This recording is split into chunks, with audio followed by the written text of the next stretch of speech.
Good morning. Morning. Good Good morning. morning. The chair notes the existence of a quorum. In fact, we have perfect attendance this morning, so let the minutes reflect the names of all the members who are present. I circulated a draft agenda. I have a proposed change. Before I did that, does anybody else have a proposed change to the agenda? Nope. Seeing none, I will tell you, the proposed change is, we were supposed to have a guest speaker this morning, Cheryl Ganna, who is president of the Montgomery County Civic Federation. She will not be joining us. She let me know that yesterday afternoon. She explained the reason, and I'll get into that in a second. She has actually a substantive reason for why she wants to defer her appearance until a future meeting. So we will note that on the agenda that we will briefly cover that topic without a guest speaker, but we won't go very far into it. Can I have a motion to adopt the agenda as revised? Move. Second, Second. not hearing any opposition, we will consider the agenda adopted by unanimous consent. Approval of the minutes of the September 11th meeting, which were circulated with the agenda. Anybody have any proposed changes to the minutes of our last meeting? Do not. Not hearing any opposition, then we will consider the minutes of the September meeting adopted by unanimous consent. Okay, where I was going to introduce our guest. She has been the president. She's not just the president of the Civic Federation, but she's been a longtime member. And the Civic Federation has been around since 1925. It has a lot of constituent organizations with a strong interest in this issue of the Office of People's Counsel. And it is a long time interest. It is not just a current topic. She intended to appear today in her personal capacity to give us background on this topic since she's so knowledgeable about it. And I've talked to her privately about, some of the issues. And so she was going to appear in her personal capacity, but as she sort of dove into the topic and tried to create the presentation, she realized she probably was going to have some difficulty kind of separating the line between her personal views and those of the Federations. And she thought, she really should consult with her executive committee or executive board of the Federation. And she hadn't done that. And she was a little uncomfortable appearing here and appearing to represent them in some fashion and their views without having consulted them first. And so she thought it was probably not a good idea. So she promised me she would go back and do that and meet with us either at our next meeting or the meeting after that, after she had a chance to do that and clear it with them. So that's what we decided to do. She did want to convey her sincere apologies to all of you for not having anticipated the need for that. But she will be with us at a not too distant future. That being said, I circulated, I think, a letter that appeared in Bethesda magazine that the Federation then president had written, which was a very brief summary of a longer letter. And I went last night to read the longer letter. It was basically a letter the Federation sent to the county council objecting to the budget decision. And I will circulate the letter as well. The letter is dated May 16, 2023. So I took a look at that letter and I'll circulate that. I also took a look at the Montgomery County Code. So I'm not prepared to have a long discussion on this, but I thought I would just tee up some background. And then you all are welcome to read those materials or anything else you want online before Cheryl comes to our next meeting. But basically, if you look at the job description of what the People's Counsel is, and I'll read part of it. If the People's Counsel participates in proceedings before the council, for the Board of Appeals, the Montgomery County Planning Board, or hearing examiner regarding certain land use issues, in addition to providing technical assistance in order to protect the public interest and achieve a full and fair presentation of relevant issues. Work can be self-initiated. It can be in response to requests from citizens or citizen organizations, or it can be in response to issues raised by the county council, the Board of Appeals, the planning board, or hearing examiner. And so it's quite clear that the role of the People's Counsel is to sort of advocate in the public interest while also providing technical assistance. And I think over the years, there became some controversy about the degree to which the People's Council was representing the public interest versus the private interests that compete with each other whenever there's a land use planning decision, right? There are private parties who have an interest in proceeding with whatever the zoning changes or development project is, and there are private parties who are opposed to it because their interests may be affected in a different way that they perceive to be negatively. But there's also a public interest in the project that are public officials. And I think, when you have competing private interests and you have a public interest, it isn't always easy to determine what is the public interest, which of these private parties is right, which of these private parties needs better arguments. And so those kinds of controversies lead to political disputes. And at some point, obviously, it became clear to the council that they preferred not to have this sort of advocacy role. Maybe there was a decision that they could sort out the private interest and determine for themselves as political leaders what was the best public interest. But in any event, the Office of People's Counsel was funded and existed from 2000 to 2008. I think it was created at the very end of 1999. So it did operate for 8 years, but it's been 16 years since then. And I don't know who, if anybody, has sort of done an analysis of comparing, the process in those 16 years versus the process in the first 8, but it's been a long time.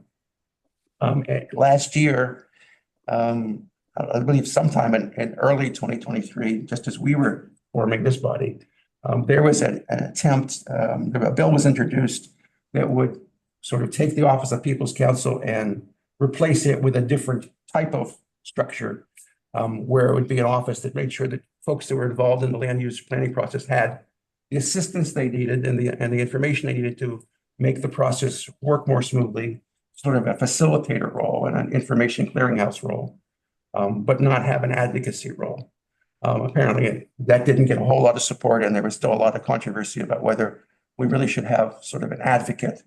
And so that bill didn't go anywhere, but that debate still is continuing, and that's sort of the debate we're having here. What I asked Cheryl to focus on a little bit when she talked is, how they view this arguably political decision, legislative decision, why they believe that somehow this commission or our charter is the proper place to have that debate. Because typically, if the office was created in legislation, you would assume it could be dealt with legislatively and didn't need a charter amendment. And then she said she needed to do some additional research, but apparently in Prince George's County, there was some involvement in terms of changing the charter, but then a court came along and struck it down. So not something we necessarily want to have happen here. So if she said she would do more work and we would get more answers, and I'd hope Dale Tibbetts was here today because Dale actually knows quite a bit about that process. I think it's one of Dale's areas of expertise. Maybe that's why he's not here today. He didn't want to lend it at this time, but in any event, we do have good resources. I think between Dale and Cheryl, we'll have a good handle on sort of what the lay of the land is, what the status quo is, and what opportunities there may be, if any, for this commission to weigh in on that or not. So we will defer that until our next meeting or the meeting after that, depending on how schedules shake out. Could I ask the staff, do you have any sense as to what the council's position or feelings are toward this particular issue? I'm sorry, I don't feel like I could speak for the council members on this one. As the chair said, it's been an interesting topic over the years, and I think probably different council members have very different views about it. I also know there's been some state legislation on the topic, so I don't think it's a topic that's going to go away. Well, there was an attempt at state legislation. Yes. Last year, the year before, I think it was 2020. 2 years ago. Yeah, I mean, a very large committee was formed with representatives from the legislature, from the council, from citizens groups. And I think they had an operating rule that for something to go forward, they were going to send this to the legislature and let them enact a law that recreated this office. And then it wouldn't be a charter issue or a local council issue. And they had a very high threshold for getting agreement because there were so many interested. And I think they set the threshold at maybe 3/4 of the group, and it didn't quite meet that. It came close, but it didn't quite meet that threshold, and so the effort died. And that would have been just for Montgomery County alone. I think that's right. I think it was Believe so. just Montgomery County. And then the Maryland National Capital Parks and Planning Commission, if I got the acronym correct, was involved in some way. And I didn't really figure out how they played a role in this, but they were involved in some fashion, Right, I believe they were part of a part part of the work the group. large work group, yeah, that was looking at the issue. But yeah, I think the chair summed up the, Okay, it'd be interesting to hear, a council member's position on this, what they're taking. Well, I think There's probably some duplication, some of the rules that this particular council could play are being duplicated somewhere else in the government, or on the council.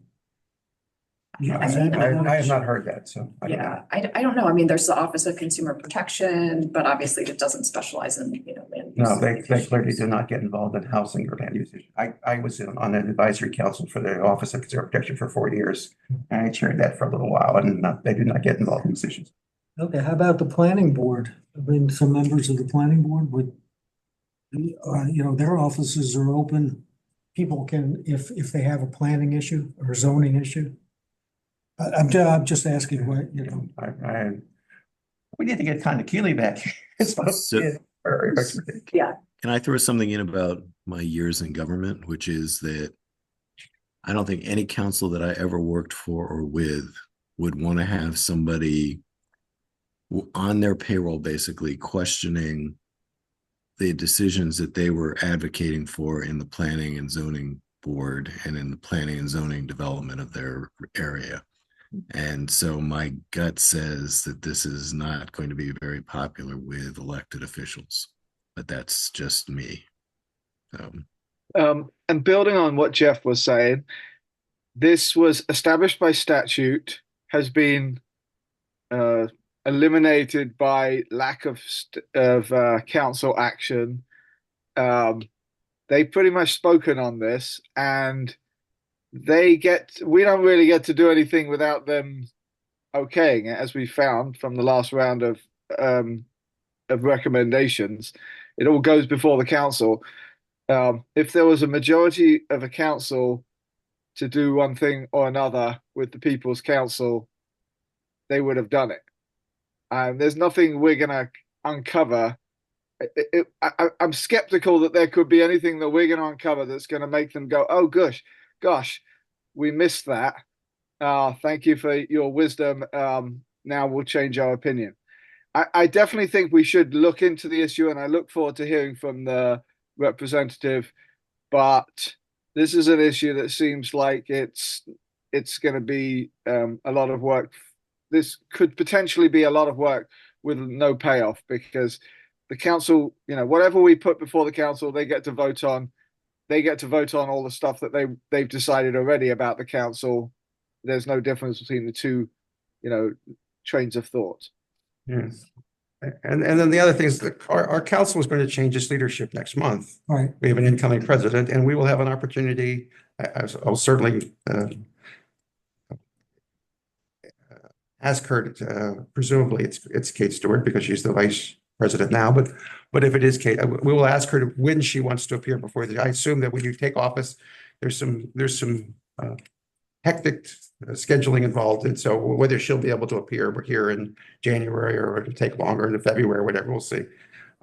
She may have a completely different view on this than the outgoing president, so we'll find out. Yeah, since, just looking forward, stepping back, looking at the work with, we have almost 12 months, really, to develop a work plan, come up with some issues that we really want to pursue. It seems lessons learned from last time, as Dylan was saying, I think we really do need to hear from the council, as to what their priorities are, what they want us to work on, what they don't, so we don't spin our wheels. Yeah, I agree. Could I note one other thing as well, that Sure. those parts of the county government which interact with the public on a regular basis, I'm thinking of the fire and rescue service, the police department, and some others, where the public finds those beneficial, the council appropriates money to keep them in business. And I think that it's probably the case that there wasn't enough public interaction and support for the People's Council when it existed to justify continuing to appropriate money for it. I mean, I really can't speak to but my guess is there are multiple factors involved. And perceptions are also, somebody told me in discussion, I don't know if it was somebody in this room, but perceptions are reality. And so some of it's reality and some of it just be perceptions of who was benefiting and who was not benefiting. All right. We can move on to the next question, the next issue. And I put this on the agenda, knowing that so there's the old term is beating a dead horse. But the next issue is the charter amendment ballot question on term limits. As you all know, it was defeated at the election. The term limits question was approved. It was framed as reducing the term limit from 3 years to 2 years. It was approved by voters. It is contrary to the unanimous position that this commission took in its recommendations. But I placed this on it's sort of I'm going to take a moment sort of as chair's privilege here. I put it on the topic on the agenda this morning to give me an opportunity to make a public comment as chair of this commission. And my comment is not about the charter amendment itself, which we discussed at length, and it's not even about the election result. Instead, I just wanted to make a statement for the record about the work of this commission and the effort each of you makes by volunteering to perform what is a public service. I'm grateful for your service. I think our county executive is grateful for your service. At the council's public hearing last June, every member of the council expressed their gratitude as well. And we studied that proposed amendment and we presented a unanimous opinion to the council, which was appreciated for its thoughtfulness. We did not actually get, I think we know where the executive stood on it because he was public about it. We did not get opinions from the council on where they stood on it. But everyone appreciated the work this group did. I would have thought that the residents of the county ought to be grateful that we have people like you who step forward to donate your time to do this work. Unfortunately, that was not what I heard reflected in a statement that was made last week by the principal sponsor of the charter amendment. As reported in Bethesda Magazine on election night, the amendment sponsor, Mr. Sullivan, wrote that the political elites in Montgomery County had lost, despite their big name endorsements and manipulating the Charter Review Commission. I was offended by that remark. Mr. Sullivan, his remark is not just disappointing, but it's disrespectful to the members of this commission, and it is dismissive of the work you did as its commissioners. I think as chair of this commission, it was my obligation to set the record straight, and every member of this commission gave thoughtful consideration to the term limits question. Each one of you formed your own opinions, and you articulated your reasons for your position as we went around the table.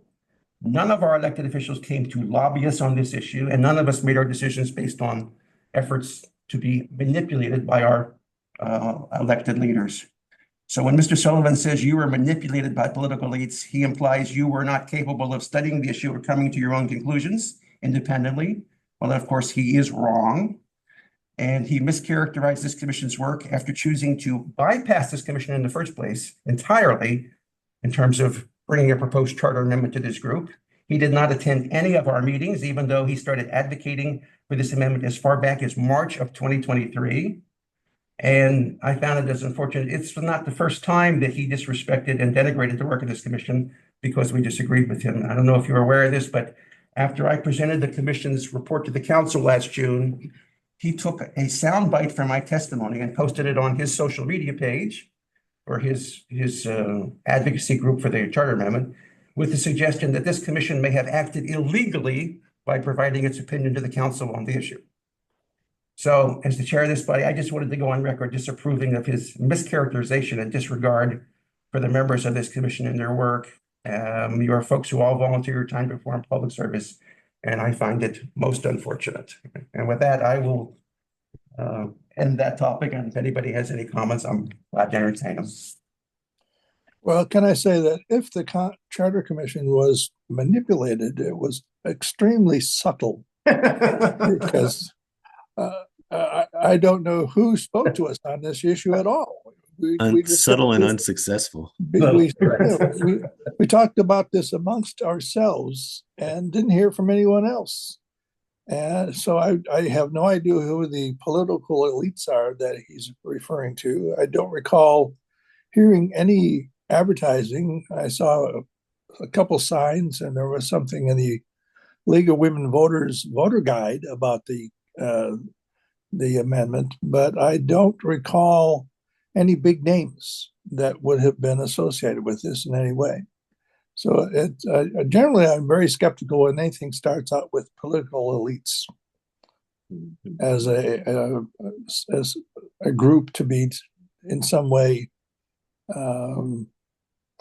castigated. Yeah, So I guess the question you're asking us is, asking a question, but go ahead. but how do we respond? So do we respond as a commission? I'm going to leave that to y'all. I think I said my piece for the record on behalf of this commission, but whatever you all want to do, I'm certainly willing to entertain if that's sort of a decision y'all could make. And I I support us thank you not for your doing- comments. Yeah, I support us not doing anything beyond what Jim just did. There's no point getting into a cat fight with somebody who uses language like political elites to describe unknown manipulators. I think, Jim, you just did the right thing. You put it on the record, and that's sufficient. Thank you. Thank you, Jim.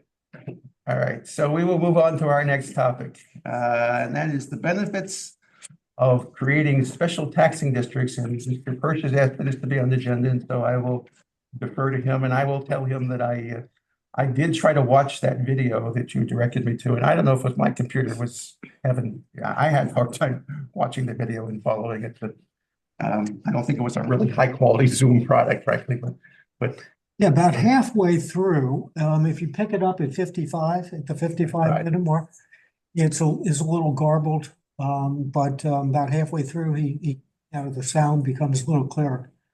Okay, well, I've done some research about special taxing districts, specifically in Montgomery County, and this is not a new subject. To step back, the county has had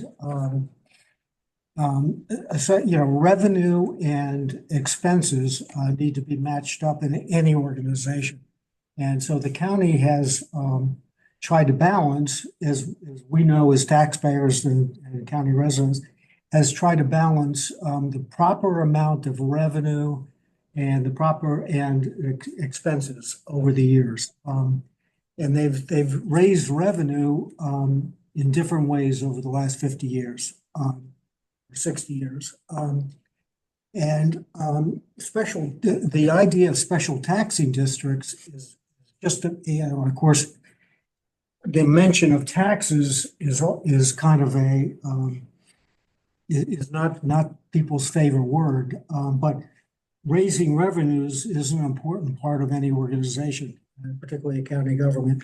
So special taxing districts has been an element of revenue raising for the county over perhaps the last 50 or 60 years. I've done some research, and some of these special taxing districts are very familiar to everybody, would be probably very familiar to everybody. Some are not. Some are still active, some have started and stopped. So my point is the idea of special taxing districts, which I didn't know a few months ago, now I'm becoming more aware of it, are a source of revenue in Montgomery County and statewide. So for an example, the White Flint area has a special taxing district. Some of you may not know. Friendships Heights, Silver Spring Business Improvement is a special taxing district. Washington Suburban Transit District is a special taxing district. There's probably 10 of them, 10 or 12 of them. Again, some active, some not active. So this is not something that would be foreign to probably some of the council members as to what a special taxing district could do, or can do, in terms of raising revenue. Okay, so that's a fact of life. And that's a fact. Okay, so what does that have to do with the Charter Review Commission? So that's another question. So I did some research.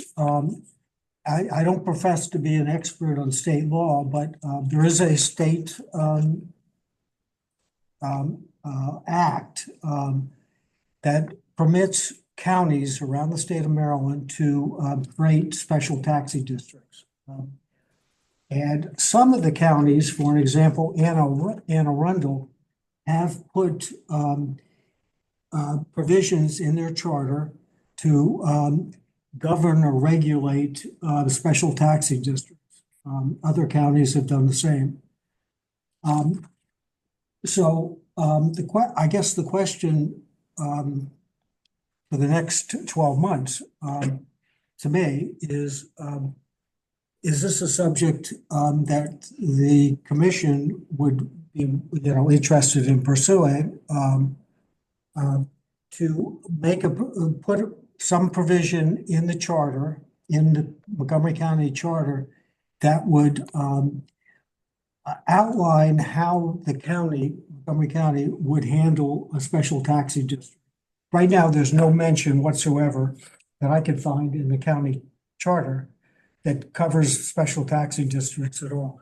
So there's no discussion about what could a special taxing district do, what it couldn't do, if there's debt associated with that special taxing district, that's not visible to taxpayers. It's buried in the budget, the county executive's budget, and the council presumably would look at it, but there's no visibility to the public.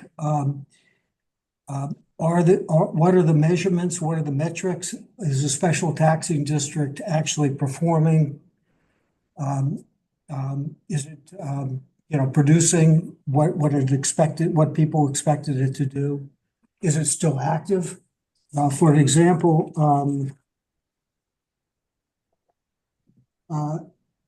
the noise abatement tax district, this covers barriers along 495. And a special tax, and probably no one knows this, but a special tax in Montgomery County is imposed to fund the barriers. Would it be helpful for somebody in the public to know about, how much is being raised and spent associated with those noise barriers? Right now, there's nothing in the charter that would require the executive to actually identify that particular activity.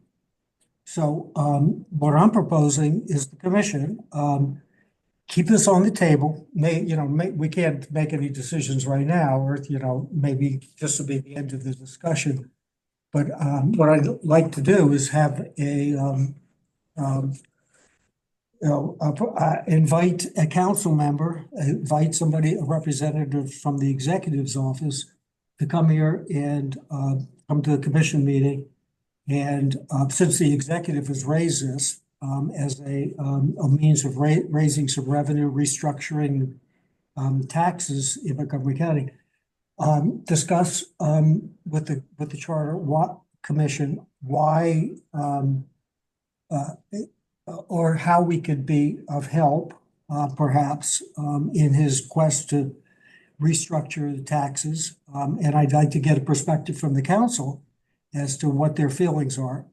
Is this something that commission can be involved in, be helpful with, and pursue it to its logical conclusion? Well, I perceive you as volunteering for work, so that's a good thing.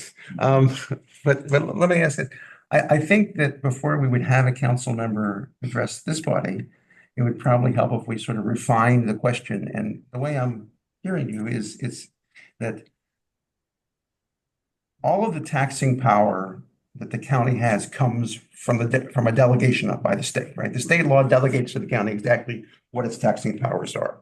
Right. And to the extent we have used special taxing districts before, the answer is that that authority exists in some fashion. How broad or narrow it is, Yeah, there's a statewide law in the code that specifically deals with special taxing districts. okay.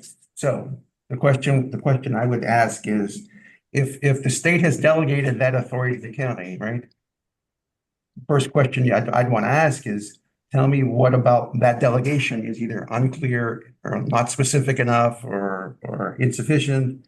In other words, the council either believes it does or doesn't have all the authority it needs to create such districts. And if it's short on that, you can only address that at the state law level. And if it's not short in some way, then they can lobby for it on the state law level. And the question is until you determine where that gap might be in state law, you don't necessarily know what the void is you're trying to fill. But then the question would be is, if you did fill it through state law, what would be the need, or what would be the role of a charter amendment to outline it? Because presumably the council is comfortable with its own authority, right? The question is, we're talking about the council's authority versus the state's authority. And the question is, the charter changes, it's because the council wanted to change it. But the council has to first have that authority to change it, right? So the council either has the authority and could change the charter, or it doesn't need to. And that's what I'm trying to figure out. Where does this commission fit into that equation? Hey, Jim, might I? Sure. Maybe please. the question isn't the authority. It's the question might be how much rate can the county regulate special taxing districts? How can they best manage them or implement them, as opposed to whether they have the authority to do so? Or it seems to me one of the things Mike is saying, that the terms and conditions under which we in the county utilize special taxing districts, that authority which comes from the state, the terms and conditions under which we utilize that authority is not codified anywhere. And I think what Mike is saying is there could be a benefit to codifying it in the charter. Yes, And yeah, exactly. I think Yeah. the risk of that is that we don't know all the future circumstances, so we may codify something out by accident just because we don't know what these things would be used for, what these authorities might be used for in a future time. And in that future time, the council would have to apply to the state and get the state to grant that new authority for a new version of the special taxing district. And if we had already codified something in our charter, we would potentially exclude something sort of, in our ignorance / accidentally. That's the balance, I think, between clarity and restrictiveness. But that doesn't say I have a sense one way or another. I'd love to hear more from people wiser than me, because obviously I'm no expert on this. So Christine, can I? Yeah, and I think to build on what Dylan said, I mean, needing to find out the origin of why these particular examples you gave, Mike, why they, I guess, how they got started in the first place, and what is the reason to continue something like this? But really, yeah, really figuring that out, yeah, is going to require some research, and I'm in the same way. I'm not saying I know what's best, what's not best, but willing to look at this, sure. I was going to ask Christine whether at some point she could assist us by telling us who the right staff person is on the council staff to have this conversation with us, probably informally off the record first, so that we can kind of figure out what we want to do on the record. And I don't know if it's our new executive director who's been around a long time, or whether it's somebody else on the staff. Yeah, absolutely. I would be happy to. I would like to ask the executive director who the right point person would be to provide you with additional information on this. And I also know, the Department of Finance, the Office of the County Attorney might be good resources as well, just in terms of identifying, okay, exactly which portions of the state law might be applicable, because I believe there's more than one, like the business improvement district, for example, was a very specific state law with a lot of parameters. But then I believe there are other enabling state laws for different types of, quote unquote, special taxing districts. Some of our, I think what you would refer to as special taxing districts are actually excise taxes.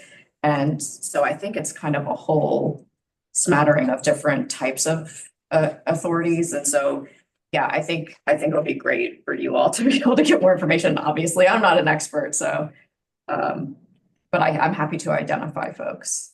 And then at some Okay, point, also in the executive's office too, would you? Right, and I'm happy to coordinate with Lisa as well. I think definitely the executive branch.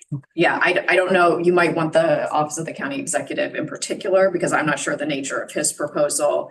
But then in addition to that, it might be helpful to have some folks from finance who administer the tax. I mean, that some of those folks are just very smart is what comes to mind. We'll be able to actually, I think, give more nuts and bolts of how these districts work. and then I suspect at some point, as all these issues tend to do, when you're talking about state law, we will have to sort of, whatever direction we end up heading in, we will have to cross the bridge of, is there a state law preemption issue? Because that just seems inevitable. That at some point you're going, yeah, but the state law doesn't allow you to just delve into that particular area. It's preempted by the state's authority.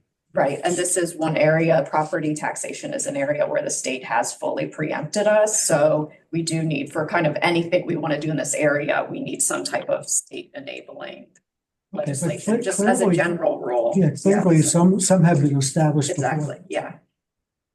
Yeah, it might be worth having a conversation with people from the county. You mentioned, Mike, there's some counties have codified state special tax districts in their charters. It might be worth talking to them and seeing what the pros and cons are of that action. Okay. And just it could be a conversation that, whatever the group that is responsible for this issue has, offline, and then brings back to the group. So since Mike is so generously offered to do this work, I'd like to give him some support. So the question is, are we ready to form a work group with volunteers who would like to sort of participate in the group? And I would suggest you keep it down to the number that would not hit our legal quorum requirement. So it usually has to be 3 or 4, probably. It's the most effective. Are there folks who want to join Mike in a work group? Or just let Mike twist in the wind? Well, could I note one other thing, that the idea of special, actual geographic constraints on a taxing district is interesting. I know that there are many target industries, if you will, that are also the subject of special taxes. I'm thinking of the hotel and restaurant industries with the lodging taxes and other things that are levied against them.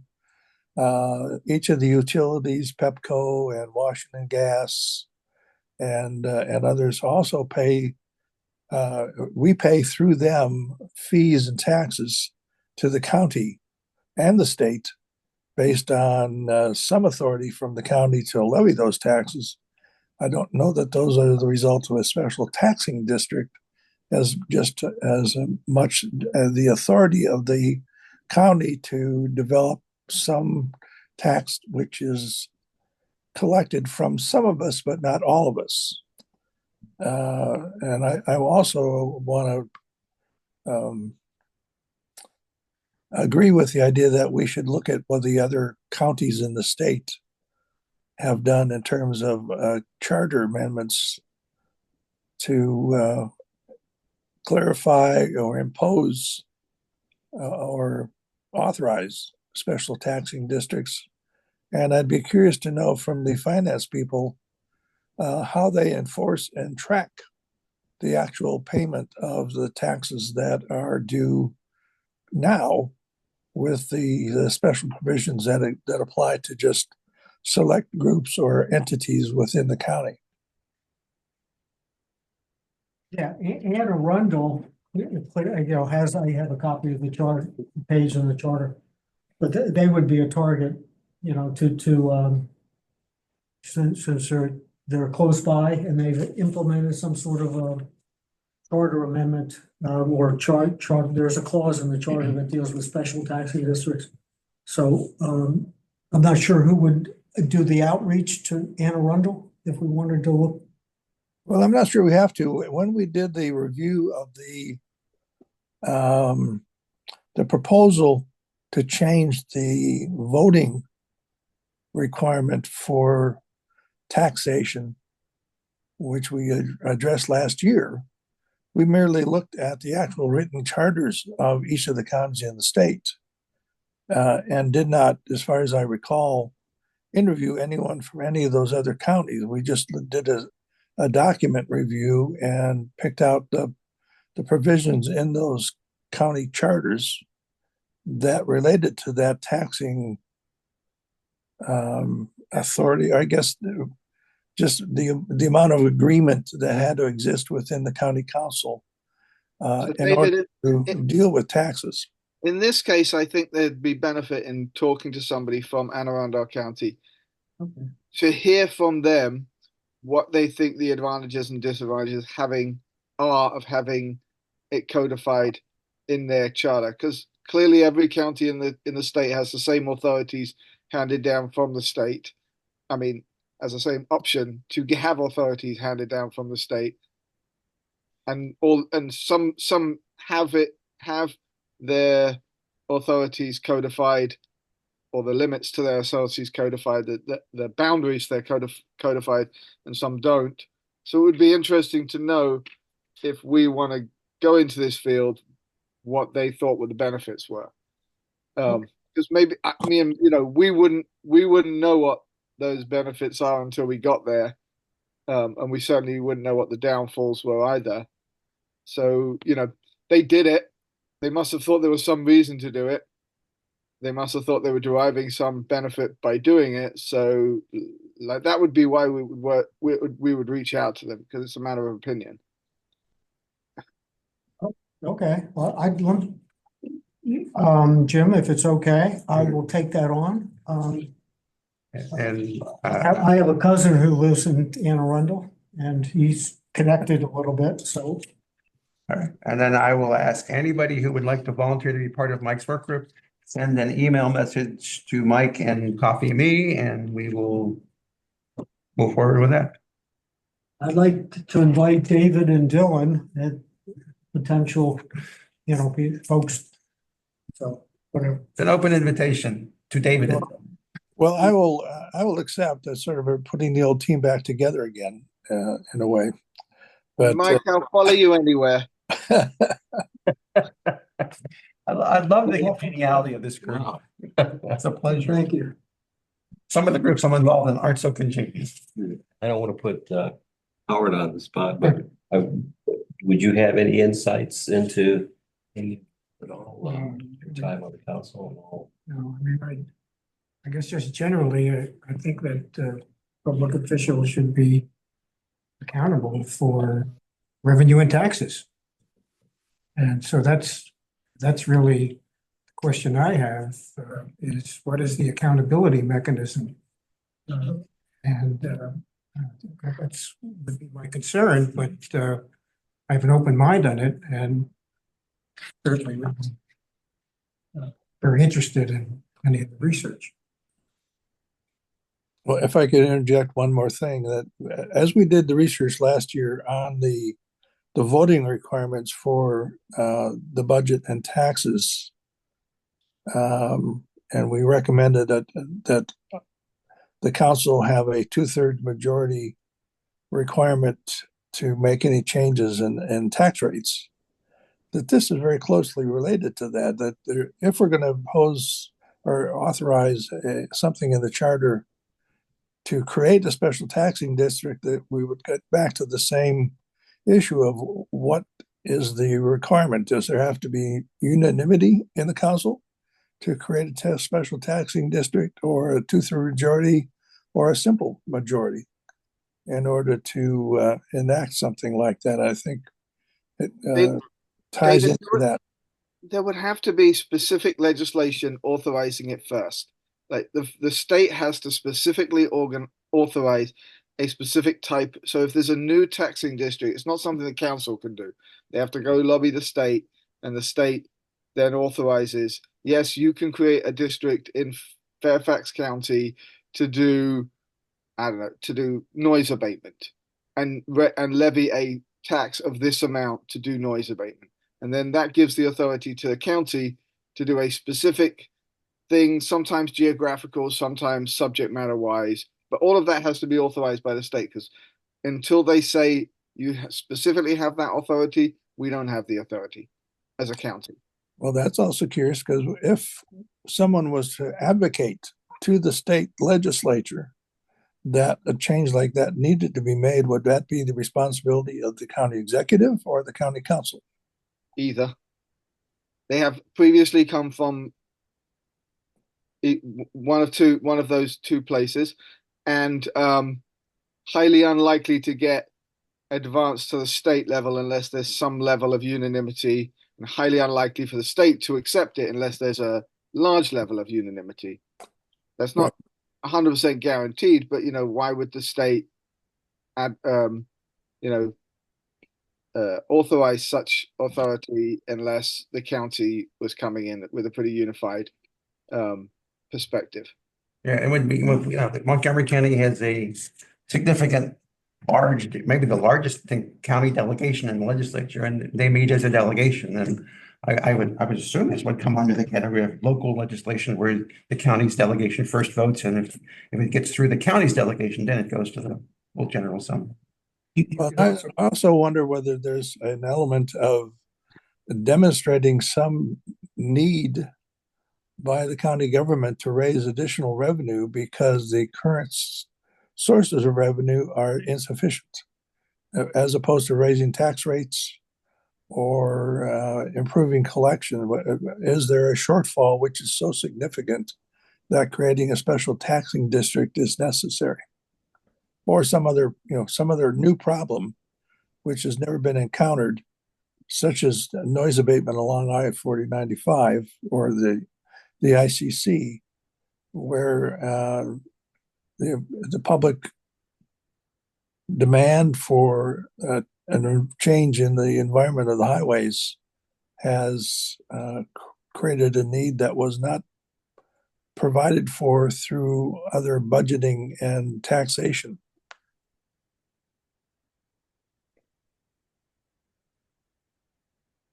All right, with that, we will move on to our next agenda item. And David circulated a report on some research he did. And so I wanted to give David a chance to either raise the issue or tell us where he would like to take the issue next, based on the work he's done so far. So David, then take it away.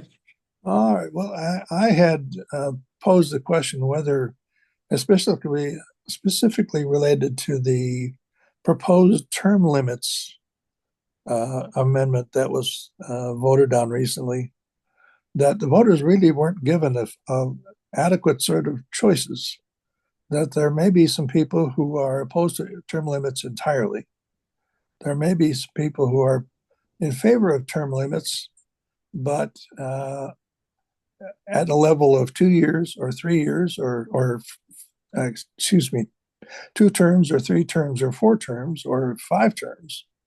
And also that there may be some who don't necessarily insist that the term limits be imposed on consecutive terms in office, that there could be breaks in someone's service in an office, but that the term limits would still apply. And so those kinds of variations in public opinion were not adequately addressed in the recent vote we just had. We were given a choice of either 2 or keep what we have now, which is 3. And so the folks who were opposed to term limits entirely didn't have a clear way to navigate that because their choice was not available to them on the ballot. And so I did some research, found that while there are many states that don't allow referendums at all, those that do don't frame the questions in those ways. And there's a summary of some of the states in the way that they handle either referendums or ballot initiatives. But it appears to me that this is an issue which is fascinating to my brain, but I don't think would be something that the Charter Commission would need to take up. So I don't recommend that we pursue it. Anybody else want to speak to the issue? Okay, thank you. I think that it was several years ago, at least 4 years ago, and I had a reason to delve into this issue just briefly, and I found an article, and I'd have to go back to my archive to see if I could relocate it, but I had found an article that had been written on the topic, and it suggested to me back then that California had played with this and had done some, and I guess again, I don't know anything about California law, but that they had some method there where, under certain circumstances at least, they could reformat multiple ballot questions into one ballot question. That you didn't do it automatically, but if there were conflicting questions already presented, that they had some ability to combine them. But I'd have to go find that article, see if that was hearsay or evidence or whatever, whether it was just somebody's theory. I don't know. I can't remember. It's been a while. But is California one of the states you looked at? I didn't see that particularly. There was a provision in the way the ballot is written that voters are given a choice either to vote to keep the statute as it is or to repeal the statute, because that's really the only choice they have, to reject a statute or part of a statute or to keep it in force.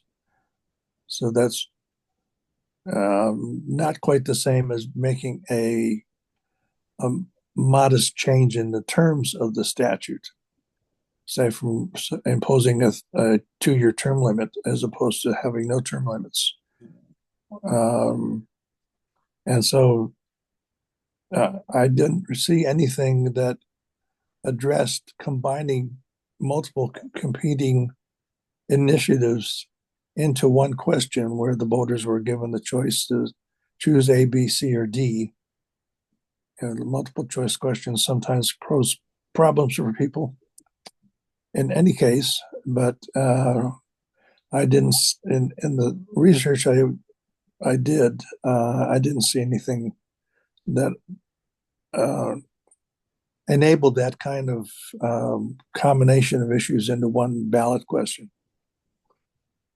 Okay. I recall a conversation about when the number of members of the council was expanded, that somehow there was some conflict with another. We had 2 ballot questions that year. Ballots, Yeah, yeah. we did. And the question always arises that, you know, combining questions into one question is a way to resolve a conflict. But if you don't do that, then you do have conflict. Then the question becomes, how do you resolve that conflict after the voters have spoken and have adopted conflicting views? In other words, if 2 conflicting questions both pass, then what do you do about it? And for that, we don't have any decisional law in Maryland. We have an attorney general's opinion that suggests that both would get thrown out. But other than the attorney general's opinion, which is about 27 years old, you don't have any actual decisional law. Right, exactly. I just want to make that's the point, that the Attorney General's opinion is an opinion. That's all it is. And you can have a general attorney's opinion too. Yeah. There's a lot of attorneys. I think they have based it on what had happened in other jurisdictions, but the answer is if they conflict, we don't know how to, I think the answer is we don't know how to resolve it, and therefore we have no choice but to reject them both. I think it's probably a good thing that you can't petition appropriations to the ballot, because if you could, then you could petition the budget to the ballot. I mean, just personally, just an observation, I've always felt that it was a bit of a dodge for public officials to put things on the ballot. Because if you're voting to put something on the ballot, are you for it or against it? We say, I'm not really for it or against it. I want to let the people decide. But we elect you. You make the decision. Tell us what you think. If we don't like it, we'll vote you out of office. So I'm not a fan of putting making it easier for elected officials to what I would personally think is to avoid their responsibilities and just place things on the ballot or be part of an effort to place questions on the ballot that could and perhaps should be voted on by the elected officials who could be held accountable for it. So do we have, I'm not aware of the history of this, but do we have a history of putting things on the ballot that aren't simply there because they're required to be as charter amendments? In other words, do we put things on the ballot that aren't charter amendments that? Well, I think that I seem to recall, years ago, that when the state decided it wanted to build two stadium in Baltimore for Camden Yards and the other one, the M&T Stadium, the football stadium, that there was a tremendous effort statewide to put the questions on the ballot. The question, it fell short. I think ultimately there was a Court of Appeals decision on it. And it probably would not have reached the ballot anyway, but that's the only thing that comes to mind. The decision to build the two stadiums was nearly petitioned to the ballot, state ballot. All right. If there's no more on that issue, this is the time where I give staff a chance if staff has anything they want to bring before us or comment on it. Your floor. Just very briefly, it occurred to me when we were talking about special taxing districts. I don't know if there's any Office of Legislative Oversight reports on that issue, but that would be super valuable if they have that. I can take a look and ask them. You can, take a look on their website as well, but fingers crossed that they've done some of your research. So let me ask this question instead. When we had one of our first two meetings as a commission in 2023? Seems like a long time ago, I guess 2024. When Evan Glass came before us, I think he was maybe our first speaker. He raised the issue of the role of the Office of Legislative Oversight and whether or not that role was defined in the best way it could, or whether it could be defined differently as something that might be worth looking at. But we never heard any more about the issue. And he asked at the time that we not take that up right away, that we give the council a chance to appoint a new executive director and let that person be part of the conversation as well. Because I think the idea was the Office of Legislative Oversight could be brought within the jurisdiction or under the oversight of the new executive director, which it's not that way currently. Anyhow, but I guess I'd be interested to know as to whether there is still any interest by council members or staff to have us look at that issue, or whether now that we're now in our second executive director since that conversation, whether it's something that's still deemed to be not right. If you can get us any feedback on whether it's something that anybody wants us to look at or not. Because I think it's really a very, I don't want to say personal issue, but it's really something that affects the council members directly in terms of how the council functions. And it seemed to me it'd be best if we were going to delve in something, it should be with their guidance or request or, acquiescence at least, that it's something that needs to be looked at before we would just jump into that for any particular reason. So if you can get us any feedback on that, I think it would be helpful. Certainly happy to follow up with Councilmember Glass. Anything else from staff? No. Okay. Thank you. Anybody else have anything they want to add to the discussion today before we adjourn? Just a question. We had discussed having listening sessions Yes, we have. coming here and meeting with some regional, I forget what the title is of the organization. Regional service directors. Yeah, and I haven't made any progress. I think the idea is that before we conducted those, we would give them a chance to have some time to have their own internal discussions so that we didn't meet with them cold, that they had time to sort of mull through that stuff. And then I understand there has been some turnover in those positions as well. So I still need to get with some of them and give them time to have internal discussions before we try to meet with them. And I think holiday time is always hard, but my sense is they still continue to meet through November, December. So I'm hopeful that they'll have time to have their internal discussions, and that after the first of the year, maybe it's February, March, we'll be able to go back to them and say, is there anything, we can actually talk about, or can you put us on your agenda, or do your folks really have nothing to offer? I mean, that's sort of, they're volunteer citizen boards, and they may or may not be tuned into these kinds of issues. So we'll find out, but I can't tell you I've made any progress on that up till now. Election season has been busy. What's the update about new members?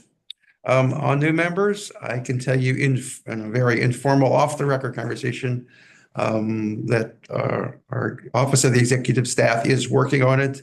They have received applications. They have talked to some of the people. I've heard from some other people on the outside who said, I applied, but I haven't talked to them yet. So I think they're still working through the process where they give everybody their fair chance to be interviewed. But as far as I know, names have not gone to, nominations have not been submitted from the Office of the Executive to the Council at this point. So, and once they are, that's a process that takes some time. It doesn't happen in 30 days. And we don't have a charter amendment, Mike, to, force them to do it at a certain time, but my experience is that does take 60 days or sometimes longer. So I don't know. I wouldn't expect it to happen in this calendar year. Jim, do you want to have a meeting in December, or you want to skip the meeting? You know what? Let's take a head count on that. I'm open to it if folks feel it would be productive. If you feel it just would be too soon on some of these issues, that not enough will have changed between now and then. How do folks feel about it? It's supposed to be December 11th. Yeah. How do folks feel about it? Do you want to just go around the room and give yay or nay for having a meeting? Well, if our special guest is going to be there, then we should have the meeting. Well, I will have to talk to her as to when she feels she would be ready, but I really don't know. My thoughts exactly. If if we have somebody coming to testify or whatever, discuss, yeah, definitely. Okay. Otherwise, skip. All right. Anybody else have other thoughts? I think we should skip it. It's the holiday season. People are traveling. And, I think we should skip I would definitely agree with you if we were going to be anytime after the 15th. I thought the 11th might be a little early to call it holiday season, but maybe it depends on what holiday you celebrate. Halloween was holiday season at some stores. right. I know it's become that way. I don't understand. That'd be dangerous. I tell you what, why don't I do this? Why don't I ask Ms. Gannon what her schedule looks like and whether she really anticipates being ready to come back in early December. And if she says no, I'll suggest maybe we skip it. But if she is ready to do it, maybe it'll give us, I think if we do, she's ready and we do it, it'll put us in a better position in January to go ahead and talk to council members and the executives. I agree. I'll defer to what you want, Jim. Thank you. Anything else? If not, I'll take a motion to adjourn. Adjourn. Barring, Second. all right, not hearing any objections, we will consider ourselves adjourned. Thank you. Good day. Thank you. Thank you. Ciao. And again, thank you for your comments up front. Oh.